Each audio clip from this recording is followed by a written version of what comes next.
Hi, my name is Tom, and this is the very beginning of Project Carried Away.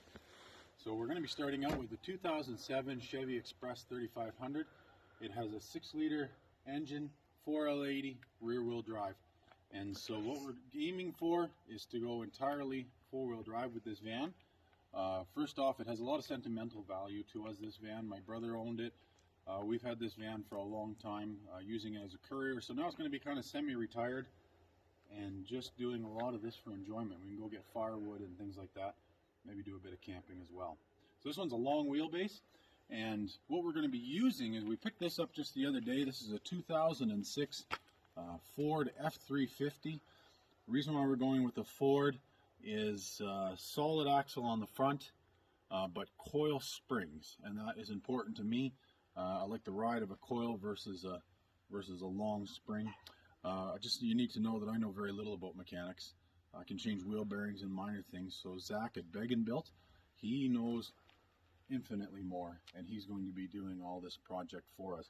So I'm going to try to get my hands dirty whenever I can and be able to learn a little bit. But anyways, we took this home last night, and I did notice a few things. We started measuring the frame, and outside of the Ford's frame to outside where the coil buckets go on, it's actually only 2 inches narrower on the Chevy.